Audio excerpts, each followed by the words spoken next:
Alors, je suis née le 12 mai 1924, entre les deux guerres, 1924, et à Carpentras. Je suis carpentrassienne. Ouais. Et j'ai eu des frères.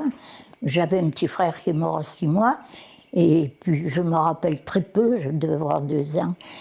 Et l'autre est mort à 16 ans. Il est parti un beau jour au bord du Rhône pour se baigner avec des copains, et il n'est jamais revenu. Il s'est noyé. Il savait très bien nager, mais le Rhône était très, à ce moment-là, très très rapide, très fort. Et puis il a été emporté, voilà. Et je suis orpheline. J'étais orpheline, voilà, de père et de mère. J'ai été élevée par ma grand-mère, ma tante, et puis leur fils. Ils avaient un fils. Et j'ai toujours vécu avec eux, mais ça a été parfait. Ça a été parfait. C'était des gens qui étaient très très très bons, très compréhensifs, et j'ai été heureuse malgré que je sois orpheline, j'étais très heureuse avec eux. Parce que ma mère est tombée malade à 18 ans, elle m'a eu à 18 ans, elle était jeune, elle a attrapé une maladie, maintenant on aurait pu la soigner peut-être, elle s'est paralysée complètement. Elle est décédée à 24 ans, mais complètement paralysée. Elle était tout, il n'y avait pas les lits médicalisés, il n'y avait pas les alaises, il n'y avait pas. Alors elle était toujours couchée. Ça fait que j'avais pas très peu de contact avec elle. Quelquefois, quand on lui portait à manger, mais j'étais petite, mais c'est moi qui allais lui porter secours plus que ce qu'elle a pu. Elle n'a rien pu faire pour moi. Je la vois dans son lit, mais elle n'a jamais pu me prendre sur ses genoux, elle n'a jamais pu. Voilà. Non, elle était. Voilà. Mais chez nous, il y avait tellement d'amour et de patience. Et puis mes parents n'étaient pas. Ma tante, mon oncle travaillait au chemin de fer, donc il y avait un salaire. Mais ma tante, elle avait ma grand-mère, qui n'avait pas de retraite à l'époque, les femmes ne travaillant pas. Donc, elle avait ma grand-mère, son fils et son mari. Elle avait ma mère couchée, quand même pendant 6 ou 7 ans. Mon père qui est parti après et qui nous a abandonnés. Il est parti parce qu'il ne s'est pas senti, il était jeune aussi. Il devait avoir 27 ans quand il est parti. Et il ne s'est pas senti capable d'assurer les enfants. Je ne lui en ai jamais voulu, parce qu'une femme paralysée dans un lit, et qui a eu quand même 3 enfants entre 18 et 24 ans, je comprends que, voilà, il a refait sa vie du côté de Loris, là. Voilà, il a eu des enfants, mais enfin, je le sais, mais je ne les ai jamais vus, ni j'ai pas eu de contact avec. Non, ça a été fini. Oui. C'est ma tante qui m'a élevée et qui m'a toujours gardée jusqu'à. Mais j'ai été très très entourée, même par mon institutrice. Quand j'allais à l'école, mon institutrice m'avait pris en affection. Et puis, elle s'est occupée de moi bien après sa retraite. Un jour, elle m'a rencontrée, elle m'a dit « Colette, il ne faut pas que tu restes comme ça. Je ne veux pas que tu fasses, parce que j'allais travailler en usine, à 6 km de chez moi, en vélo. Elle m'a dit « Je ne veux pas que tu restes comme ça, je te ferai rentrer au chemin de fer. » Et elle m'a dit « Je vais te remettre un peu au courant pour l'examen. » Et gratuitement, elle me donnait des leçons de mathématiques où elle savait que je chutais énormément même. J'étais très très bonne en français, j'avais toujours des 20 sur 20. Les rédactions, pareil, elle me les gardait d'une année sur l'autre pour les lire aux enfants. Donc j'avais une dizaine d'années, j'étais très imaginative. Non, je ne peux pas dire, je n'ai pas souffert. J'ai pas souffert d'être orpheline. Voilà. Je leur dois une fière chandelle. Parce que mon père et ma mère étaient partis essayer de faire leur vie à Paris. Et mon père a travaillé à Paris 1 an, mais quand ma mère a été au point de s'accoucher, ils sont revenus à Carpentras, chez mon oncle qui était au chemin de fer. Voilà, et c'est pour ça que je suis née à Carpentras. Mais je suis née chez eux, parce que comme ils n'avaient pas de logement en arrivant de Paris, ils ont abouti chez ma tante. Et comme ma tante c'était des gens extraordinaires, eh ben, ils les ont gardés, et ils ont gardé ma mère pareil. Ma tante, elle avait tout le monde sur le dos. C'était vraiment des gens extraordinaires. Je ne sais pas si on en fait encore beaucoup comme ça. Mais comme à l'époque, ma tante n'était pas quand même avec tout ce monde-là, elle ne pouvait pas faire d'extra. Alors, je couchais avec ma grand-mère. Et puis comme j'adorais ça, elle lisait beaucoup. Elle n'était pas cultivée, ma grand-mère, mais elle lisait énormément. Il y avait des livres comme Dreyfus, l'histoire de Dreyfus, je la connaissais, j'avais 10 ans, 11 ans, parce que je lisais en même temps qu'elle dans le lit. Elle était très, très gentille. D'ailleurs, j'ai jamais reçu, on m'a jamais envoyé une gifle, ni... non, elle était très bonne. Seulement, ma grand-mère, elle avait tout le travail, parce que ma tante avait eu la tuberculose. C'était la maladie de la guerre, hein. Alors, elle avait fait un an de sana, donc ma grand-mère faisait tout chez nous. Et puis mon oncle, pareil. Mon oncle, c'était un homme qui faisait la vaisselle, il avait les draps, les gros draps d'avant, en drap. Et il était... Non, je vous dis, c'était des gens tellement bons. Et puis, on ne travaillait pas chez nous le soir. Le soir, mes parents, ils recevaient toujours des amis.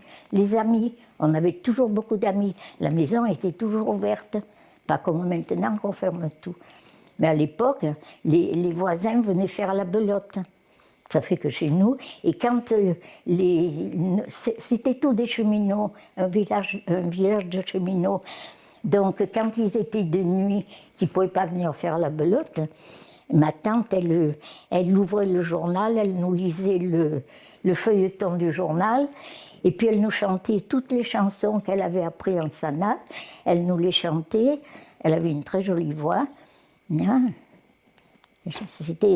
J'ai eu une enfance sans les vrais parents, mais peut-être plus heureuse que si j'avais eu mes parents, peut-être. Je me suis toujours d'abord débrouillée. J'ai été habituée à me prendre en main dès... Je me suis aperçue, toute petite, qu'il fallait que je m'adapte à tout. Parce qu'il y avait du bon et du mauvais. Il y avait les maladies, il y avait les accidents, beaucoup de choses. Mais il n'y avait qu'un médecin, d'abord, il n'y en avait pas 36, et puis il n'y avait pas de voiture, hein. Il faisait tout à pied. Vraiment, à notre époque, les gens, ils étaient très humains. Tout est mécanique maintenant, on a besoin de tout un tas d'ustensiles. À l'époque, on se faisait avec ce qu'on avait. Et le médecin, il venait, et comme il n'avait pas de remède pour ma mère, qui était paralysée, comme il n'y avait pas les radios et tout ce qu'il y a maintenant, hein, eh ben, il venait, il passait, il venait voir si ça empirait, ou malheureusement, ça empirait, quoi. Voilà. Et puis, mon oncle allait beaucoup au Rhône, hein, pêcher les petits vairons, là, et pour faire les fritures le soir, pour le repas du soir. Puis des soupes, voilà, soupes. On achetait, ma tante achetait le pot-au-feu le vendredi soir, le jour du pot-au-feu.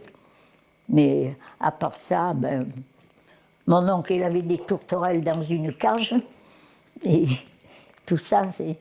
Ouais. Oh, ben, je me rappelle bien de tout, moi.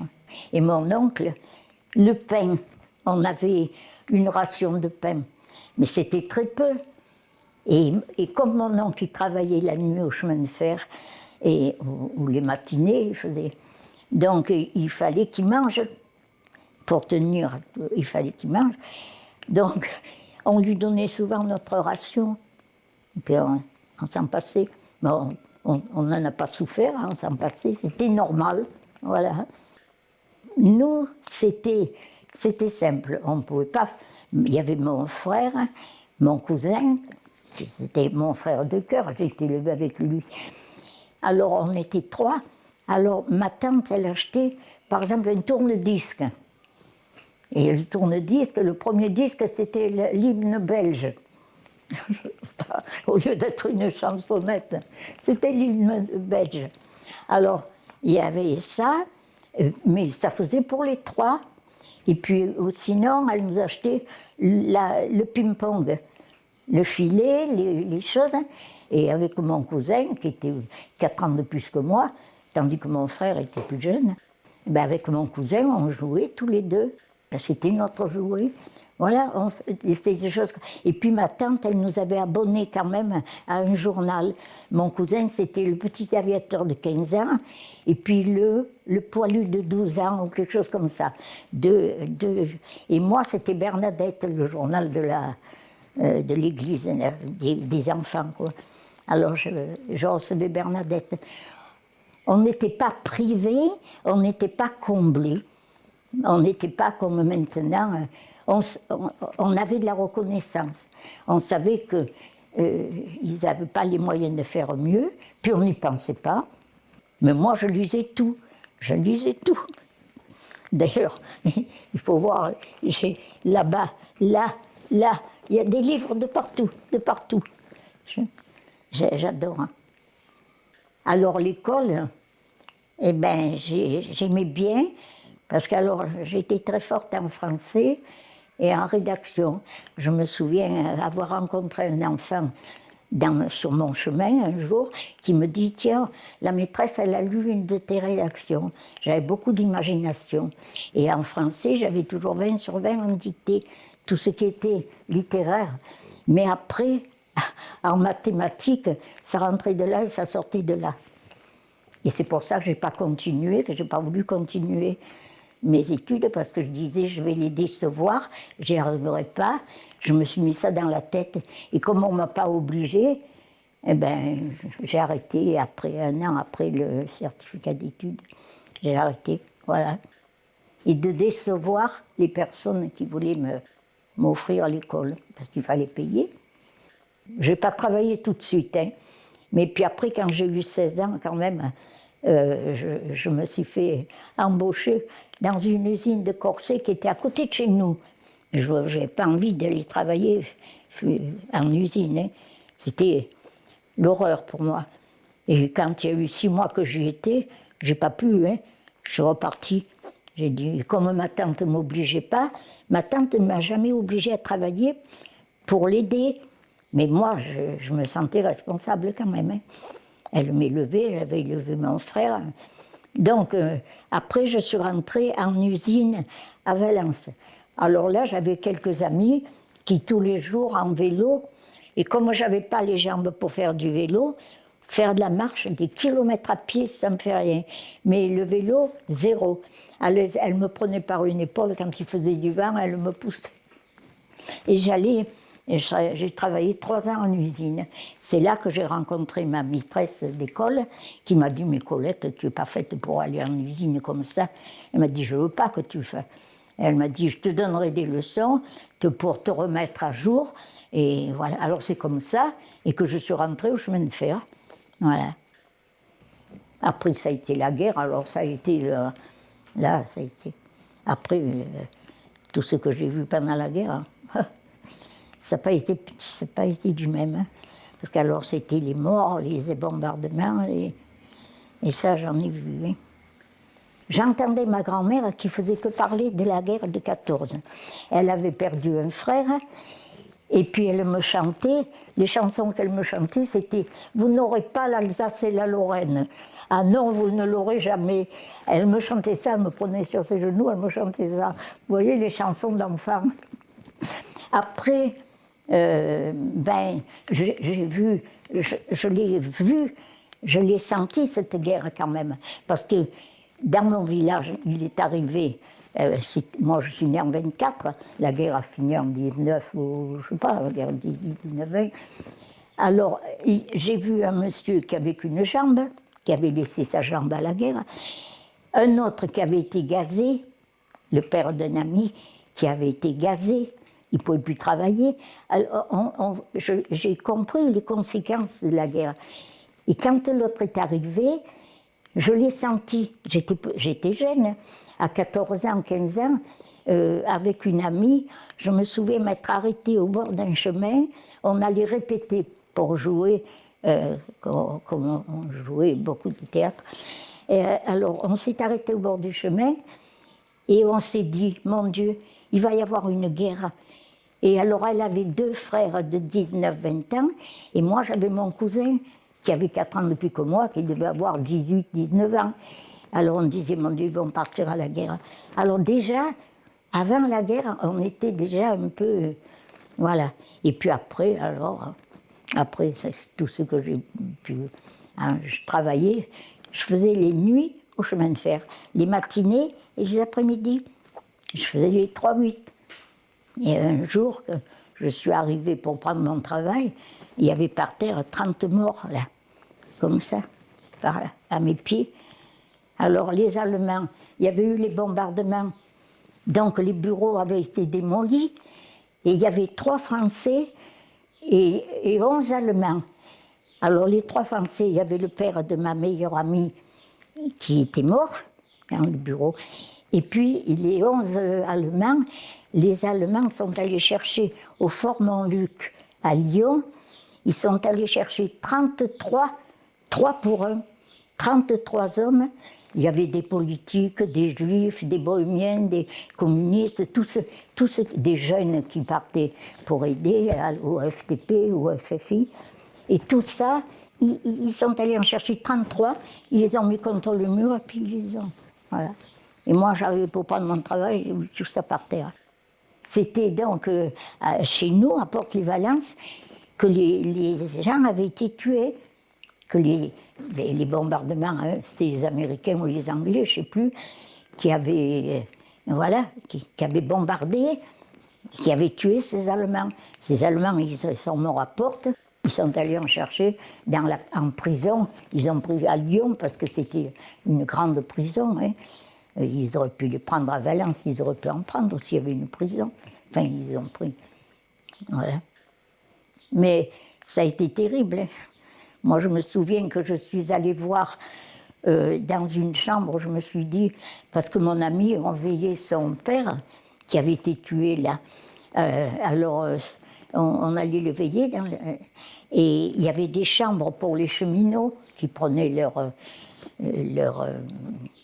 comment on dit, quand ils faisaient leur tournée, quand ils arrivaient, ils pouvaient aller se délasser, ils avaient une chambre. Alors on avait mis les 3 Français tués dans ces chambres. Et moi, comme j'avais 20 ans et j'étais curieuse, je me suis dit, tu vas aller voir un peu ceux qui étaient morts, les 3 Français qui étaient morts. Le père de mon ami, je connaissais, mais les 2 autres, hein. Je me suis dit, si quelqu'un vient réclamer, si on peut dire quelque chose qu'on a vu, voilà.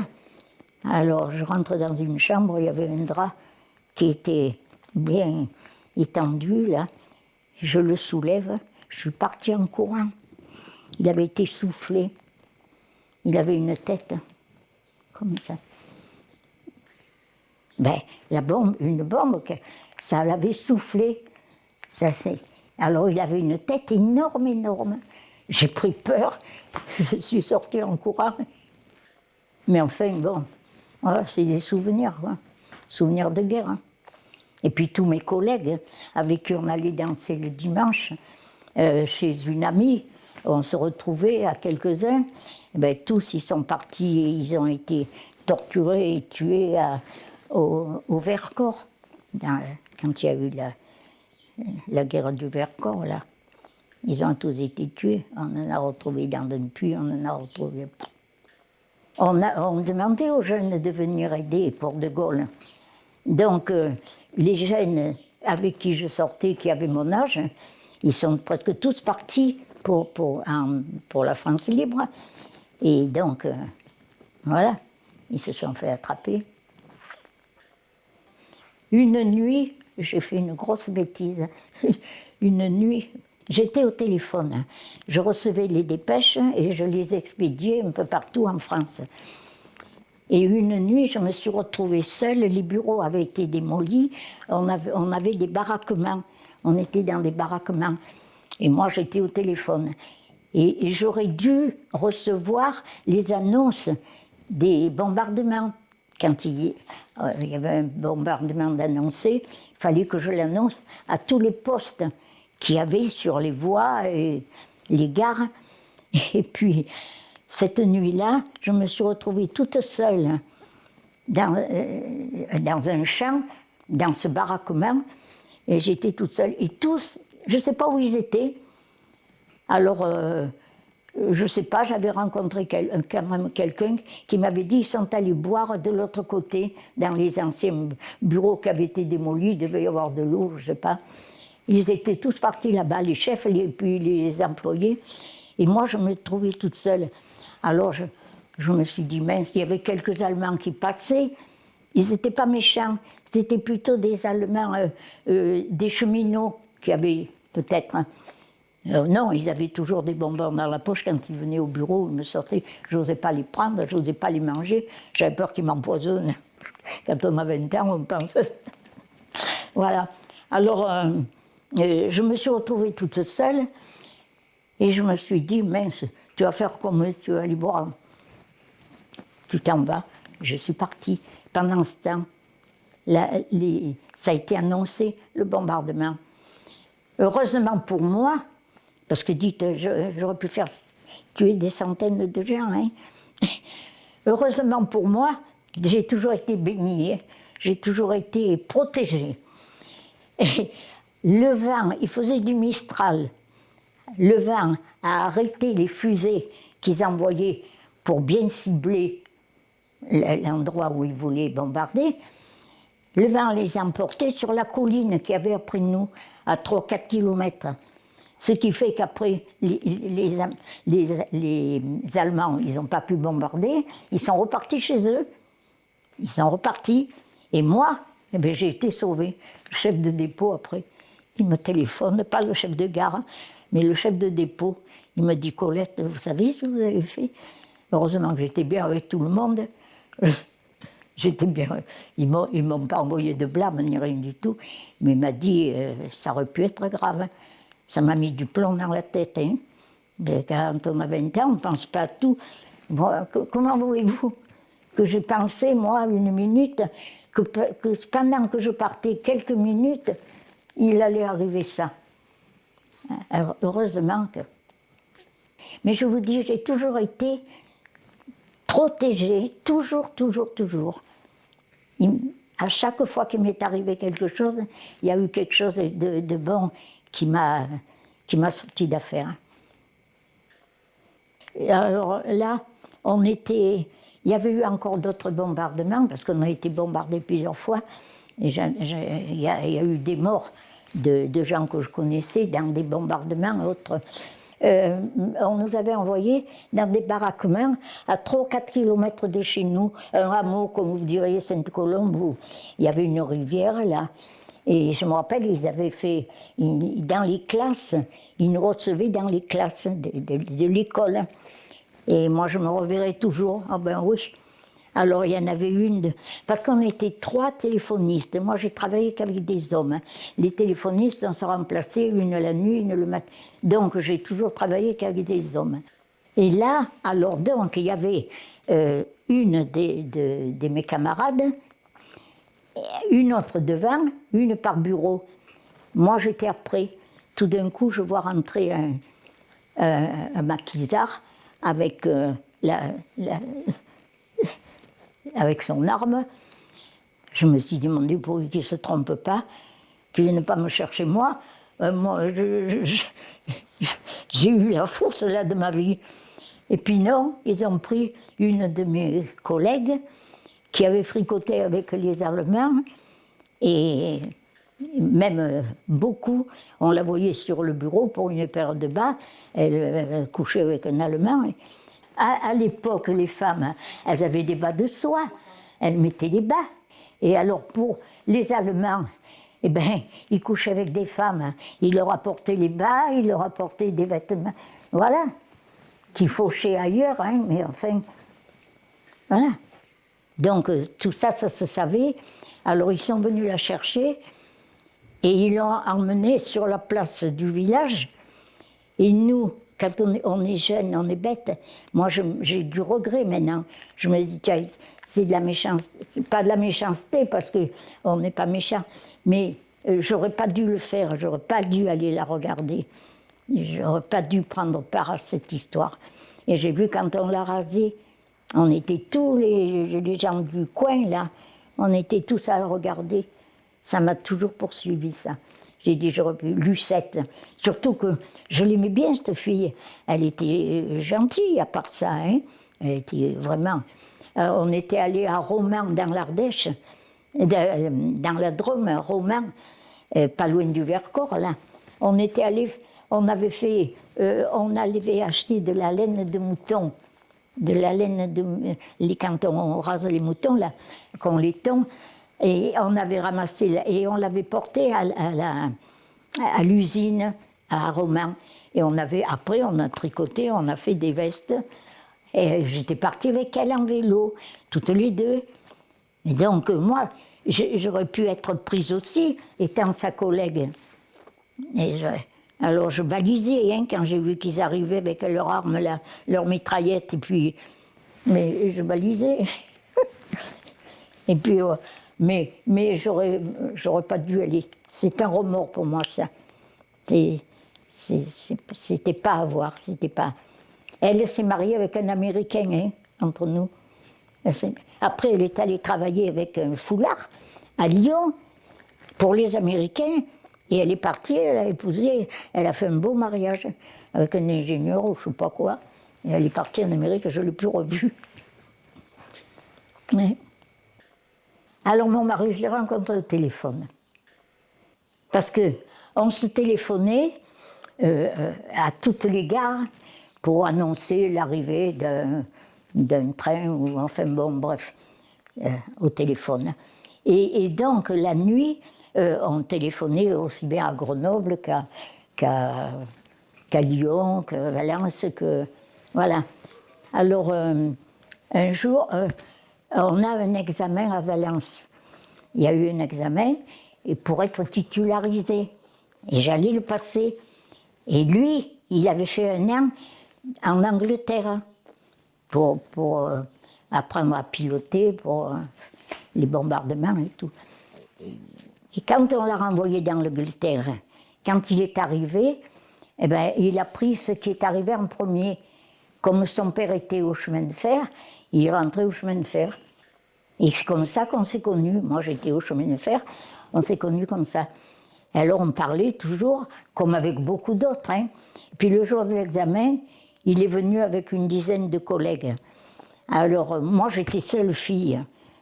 Alors, quand il est rentré, le soir, il me téléphone, on se téléphone, on avait repris le boulot, et il me dit, je vous ai vu à l'examen. Ben, j'ai dit moi non, parce que vous étiez trop nombreux, je n'ai pas pu vous reconnaître. Je ne lui avais pas parlé, je n'avais pas... Alors il me dit, ah, vous avez une robe rose. Ah ben, j'ai dit oui. Mais, alors il m'a dit, que voilà, il m'a dit, je peux revenir. Moi, comme je leur disais à tous, hein, ils venaient tous, mais c'est en tout bien et tout honneur, hein, je sortais avec. Évidemment, je travaillais qu'avec des hommes. Et il y avait des jeunes qui étaient venus se planquer là, pour ne pas aller au STO. Voilà. Alors, je connaissais beaucoup de monde. Ça fait que moi, je n'étais pas gênée. Hein. Ils pouvaient venir. Pour moi, c'était un collègue. Voilà. Et mon mari m'a dit, je peux revenir. Bon, bah oui, puis c'est comme ça que ça s'est fait. Voilà. Et comme il était comme moi, très engagé, toujours pour s'occuper des autres, hein, eh ben, il était au syndicat c'est pas de la CFTC, après la CFTC. Ouais. Enfin, il a été syndicat. Après, on a fait construire la maison de Florent. Et puis, il a continué toujours à s'occuper comme ça de beaucoup des autres, des jeunes, voilà. Alors, on est bien tombés. Parce que moi, de mon côté, j'avais beaucoup de réunions. De son côté, il avait beaucoup de réunions. Ça s'est très bien passé. Je rentrais à n'importe quelle heure, lui aussi. Mais on n'a jamais eu de... Ça s'est très bien passé, voilà. C'était notre vie, voilà. On s'occupait des autres, hein, voilà. Puis quand ça doit se faire, ça se fait, voilà. C'est la destinée, hein. C'est la destinée, parce que en travaillant avec des jeunes, j'en ai connu, j'aurais pu me marier je ne sais pas combien de fois. Mais bon, voilà, ça devait se faire comme ça. Et puis j'ai su m'adapter. Toute petite, j'ai su qu'il fallait que je m'arrange pour me débrouiller moi-même. Moi, si je voulais être bien habillée, si je voulais bien... Ma tante, elle n'avait pas les moyens de me tenir super. Mais moi, j'avais une amie qui avait 15 ans depuis que moi, qui avait un joli magasin de couture en ville, à Valence. Et j'allais lui aider le samedi soir, quand je ne travaillais pas, j'allais lui aider pour lui faire quelques bricoles. Et donc, elle me faisait tous mes vêtements. Ça fait que j'ai été toujours... non, j'ai été aidée. J'ai été aidée dans tout ce que j'ai fait. Il y a eu une âme charitable et qui ne m'a jamais fait sentir qu'on me faisait la charité, parce que je suis très fière. Hein. J'aime pas que... Mais c'était tellement sincère, tout était normal. Voilà. Moi, je me suis toujours occupée des autres dans tout. J'ai fait de la JOC, j'étais donc même dirigeante fédérale. Après, j'étais au bureau de la CFDT à l'époque. Et mon mari était aussi. Quand on s'est mariés, on s'est trouvés, on avait les mêmes goûts. Alors, il était au bureau de la CFDT, il était trésorier. Après, alors il s'occupait de beaucoup de choses en étant syndicaliste. Et alors, c'est comme ça qu'on a ouvert la maison familiale de Florent. La maison familiale, qui était vide à l'époque, et mon mari, avec un groupe de 5 ou 6 collègues, ils ont tout fait pour monter cette maison familiale. Pas sans mal, parce qu'il n'y avait pas d'argent, il n'y avait rien. Au début, c'était que les gens qui venaient en vacances, avec ce qu'ils payaient, qu'on était obligés, on payait quelques Espagnols, et nous, tout était bénévole. Moi, j'ai fait la direction pendant des fois 3 mois l'été, bénévole, sans être payé. Je me suis toujours occupée, que ce soit dans ma jeunesse, par la JOC, par d'autres mouvements, le syndicat et tout. Et mon mari, c'était pareil, il a toujours tout fait pour les autres. On a toujours... C'est pour ça que j'accepte qu'on s'occupe de moi, parce que je sais que j'ai pu faire moi pour les autres. Alors je trouve que c'est normal. On ne peut pas vivre les uns sans les autres. On est obligé et de partager, voilà, partager.